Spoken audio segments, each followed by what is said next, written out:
Surviving infidelity. 23andMe revealed my mom's, 59 female, 11-year affair which drove my dad, 59 male, to end his own life. This is gonna be very long, sorry about that. My parents were high school sweethearts. They started dating when they were both 16. They dated for 4 years and then my mom, 59 female, got pregnant with our oldest sister 39 female. Then my dad, 59 male, did the right thing. He dropped out of college. He was on the path to medical school. It was his dream to become a doctor, married mom and started working at a desk job at my grandpa's, 80 male, company. My parents later had 3 other kids, my older sisters, 35 female, 33 female, and me, 30 female. My childhood was pretty normal. Dad worked, mom stayed at home taking care of me and my sisters. Dad was always very present in our lives. I and my sisters were always daddy's girls. We were very attached to him. I was particularly close to him. We had a really deep bond. When I was 13 I was diagnosed with leukemia and he never left my side. He held my hand during chemo sessions during the whole time. He consoled me when I had my first heartbreak, and assured me that everything would be alright. He taught me how to drive. He walked me down the aisle 3 years ago when I married my husband, and told me that was one of the happiest days of his life. I was always his favorite as well. My parents were happy. I never saw them fighting or anything like that. My dad took my mom on date nights at least twice a week. He spoiled her a lot and they seemed really in love. My parents were the perfect couple. Everyone saw them as something flawless, an example of true love. My mom was my dad's only one, and dad was mom's only one. It was something that he was very proud of, that it was really special for him. I felt really bad when I lost my first time to my ex-boyfriend and realized that I could never have the same thing as my parents. My dad's mom died during birth and grandpa raised him as a single parent. He never remarried, or dated anyone after her death as far as I know. Grandpa refused to talk about grandma. It was very painful for him. He never met anyone from grandma's side of the family and grandpa didn't talk much about her. So, in June, I bought a 23andMe kit for me and dad. I thought that would be cool to see if he had any relatives on grandma's side, and we did the tests together. We did the tests. I found out that I had 2 half-brothers, and that we shared the same father. We were honestly confused. I and dad didn't understand that. We thought that this was a mistake. When we told mom about this, she froze. She started crying. We pressured her a bit more, and that's when she confessed about her 11-year-old affair with one of my dad's friend. He was our neighbor at a certain point of our lives, and he was in the same class as dad and mom. I remember seeing him around when I was a kid. He was a close friend of the family. Dad was in denial. He thought that it was a mistake. I and my sisters ended up doing the test at a hospital. 3 days later the results arrived. No one matched with dad. He was not our father. For the first time in 30 years of my life, I saw my dad cry. Not a normal cry, sobbing, like a kid. We tried to talk to him. He got up, grabbed his keys and left. We tried to call like 100 times and he didn't answer. My mom was having a panic attack, so my oldest sister took her to the hospital. We didn't hear from dad for 3 whole days. We searched for him everywhere. Eventually, my grandpa found him at the family fishing cabin. He had hanged himself. He didn't leave any notes or anything like that. In 9 days, I discovered that my mom had an 11-year affair, that my dad wasn't my biological father, and that he took his own life. It broke me. His funeral was another mess. My dad's side of the family got into a fight with my mom's side of the family. My grandpa and uncles ended up kicking my mom out of the funeral. It was a disaster. The first time I saw my grandpa crying as well, it was something I wish I hadn't seen. He entered a really deep depression after that. He barely speaks anymore. After the funeral, neither I nor my sisters could look at mom anymore. We just couldn't. I can't look my sisters in the eye as well, and I blame myself every day for suggesting that freaking stupid test. Thanksgiving this year was the first time we didn't celebrate as a family, in 33 freaking years. I can't look at my mother anymore. She spends her days staring at a wall. Her side of the family is pressuring me and my sisters to re-establish contact. But I just can't. My sisters are also not speaking to her since the funeral. I found out that I am pregnant last week. I and my husband have been trying for the last 2 years, and I'm not even happy. I feel hopeless. I feel broken. Sometimes I start to think about dad and my heart looks like it is going to explode. I freaking miss him so much. Have anyone been in a similar situation? How do I survive this freaking guilt? How the hell do I move past this? Any advice is really appreciated. Now for the top advice. I'm sorry for your loss. As for advice, the trauma you're experiencing is very far above Reddit's pay grade. I get that it's pretty cliche to say this on this sub, but I feel it's definitely warranted in this case. Have you tried therapy? I've been doing therapy for weeks now, online. It helps, but not nearly enough. I've been looking into some local grief support groups, but with COVID, it's really hard. The therapist has told you this isn't your fault, yes? You know it's not your fault. Your dad left you with the happiest memories of your life. Your childhood, your remission, and all the other things a father can do for their daughter. His trauma broke him, but it doesn't have to break you. He raised you to be the person you are today. I think the best thing you can do, is to be the best parent you can be, just like your dad did for you. One day, you can tell your child all about your father, the amazing wonderful person he was. You can carry all the traditions he gave you, you do all the things he did with you with your child. Let his love live onward, not his pain. Yes, everyone tells me same thing, but I just can't help it. If I hadn't suggested the stupid test, this whole thing wouldn't have happened. You are not to blame. This could have happened in a number of ways. For example, you or your sisters could have needed a transplant, your dad could have suggested to take this test himself, or, like it happened to someone I know, this secret could have been outed out in school when talking about blood groups. The problem with secrets is that, they always have a way of getting out. Unfortunately, you were caught up in that. You need to forgive yourself. I'm 100% sure your dad would not have wanted you to hurt because of this. I also know what you mean about your heart feeling like it is going to explode. My dad died 2 years ago, and it was the first time I experienced true heartbreak. I still tear up when I think or talk about him. Stories like this are exactly why infidelity is not a freaking joke. I noticed you mentioned briefly how your mom reacted to the discovery of infidelity, but how did she react to your dad ending himself? She was a mess, couldn't stop crying.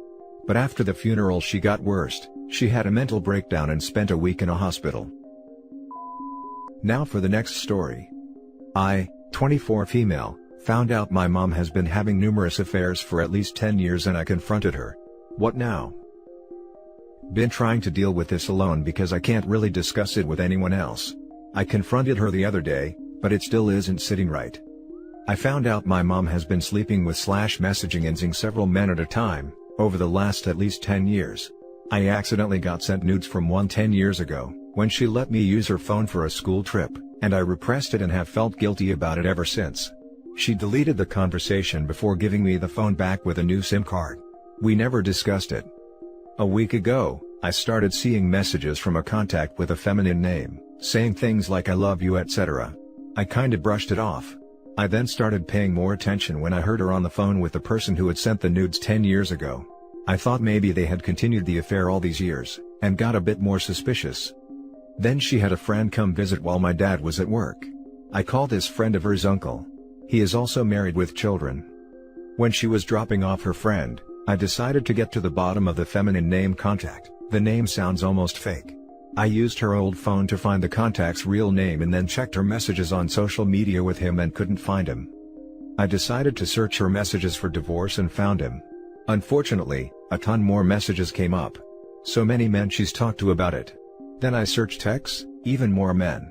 So many nudes and texts sent back and forth, including many with that friend she was dropping off. Later that night, I kept on looking. I was trying to find a reason why she wouldn't just get the divorce / to make it make sense. I didn't find one. All the texts went the same way. She would bring up actual stuff in a playful manner but nothing too explicit, and continue until the guy did the same. She then would say she doesn't want us in / disrespect dad. When I told her I knew, she acted like she had no idea what I was talking about, and kept trying to get me to tell her what I knew. I'm glad I didn't. I just told her I knew and how upsetting it all was. She gaslit me, and cried about her being unhappy and how she's so alone. She swore on me and my siblings that she would never do it again. I have no intention of telling my siblings, 16 male and 18 female, and don't know if I should tell my dad or make her do it. I just also don't believe my mom will actually stop. She's still been weird on her phone and changed her phone passcode. I told her I would stop talking to her if she made me complicit, and if she wants to see other people, she needs to get a divorce. She's educated and able to work. My dad is kind, and I think would see that they have drifted apart. Am I just angry? Or is she actually a pathological liar? Now for the top advice. You need to tell your dad. I don't want to devastate him. Can you tell me why and how you suggest I tell him? I feel like it's not my place as their kid to tell him. I wish I didn't know any of this to begin with. The main reason why is that you shouldn't carry the burden of keeping your mother's secrets. It's going to mess you up. Tell him. Yes, it will be a mess itself, but they will have to deal with that. The reason I confronted her was because it was so hard for me when I saw those text messages when I was younger that I just have repressed it. I have no idea who this woman is. I feel devastated because I know she will blame me. I just don't want my siblings to believe her. I also don't want to have to show them proof. My world is upside down. I have no intention of telling my siblings, 16 male and 18 female, or my dad. I just also don't believe my mom will actually stop. She's still been weird on her phone and changed her phone passcode. I can't believe what I'm reading. You don't think your dad deserves to know? Hi, I edited it to say I don't know how to tell him, if I should make her do it. I typed this thing up and didn't proofread and some things got lost. Genuinely looking for the best way to deal with this. It shouldn't be my burden. Your mom is cheating with multiple people and you won't even tell your dad? Do you not respect him like your mom doesn't respect him? That's just cruel, for everyone to know about the affairs but him. Tell him, or tell her you will tell him if she doesn't. There is no reason for you to attack me like this. The confrontation happened less than 24 hours ago and my dad isn't with us. I also hope everyone commenting realizes I have been raised by a master manipulator, and I'm just now realizing it. I'm younger than I said in the post. I was trying to protect her identity by changing a few facts, but I don't even think she deserves that anymore. I'm trying to process a lot at once and asked for advice because I need help. She is my mom, and it's actually about my stepdad. It's hard for me to expose my biological mother even though I know it's what she deserves. Now for the last story. Dad cheated on mom and lied to me. I just found this subreddit and I need to rant for a minute. So, my parents got divorced years ago because my dad cheated on my mom. The thing that bothers me the most is that when they got separated, my dad promised me that he would get back together with my mom and would move back in. However, my dad is still with the woman he cheated on my mother with. They live together but aren't married. When they first moved in together, she hated me. I think she might still not like me, but she doesn't show it so much anymore. Every time I'm with them, they are always so close to each other and I hate it. They also have 2 children together, and one of them was born before my parents' divorce was final. My dad is always telling me that they love me and get them to tell me they love me, and I want him to stop. I feel terrible that I don't love them because I know they didn't do anything wrong, but I just can't get myself to love them. They are living reminders that my dad broke his promise. Every time he tells me that they love me or gets them to tell me they love me, it feels like a punch to the gut because I'm so guilty that I don't love them back. Just needed to get that off my chest. Now for the top comments. Maybe I'm wrong to say this, but it sounds like more of the same behavior we see a lot of cheaters do. Wanting to rug sweep. Acting like what they did doesn't have a negative impact on others to minimize their role in it. They refuse to accept responsibility for their actions. So, if he can't accept when you ask him to stop, I wouldn't blame you for minimizing contact altogether. My mom cheated, I eventually got over it. It took a long time, but you only have one mom and you only have one dad. Use your grown-up brain, not your little kid brain. You don't know all the facts. Your mom could have driven him away? To me, that is your little kid brain. Just because you only have one mom and one dad, doesn't mean they're good people. When you grow up, you realize this, and don't have to associate with people who don't care or respect your own feelings. Cheaters don't even consider the impact they will have on the lives of their children. The promise he made to you while his affair partner was already pregnant, it is just such a cold heart, and above all, as if your mother were going to take him back. After how he treated her. Good for her that she managed to divorce from his unfaithful, selfish and narcissistic butt. Also, it would be good for you to distance yourself a little, not necessarily forever, but to get out of that environment that stresses you so much. Sorry you are going through this. You are under no obligation to spend time with your dad and his new family. I wouldn't if I were you. It just causes you more pain. Your dad just wants everyone to love each other and be happy, without acknowledging the pain he did to you and your mom. His girlfriend isn't going to try to accept you, as you are a reminder that he had a family before her. And that's it for this video guys. If you have thoughts to share, leave a comment below. Don't forget to hit like and subscribe if you like this content. I'll catch you in the next one. Good day everyone.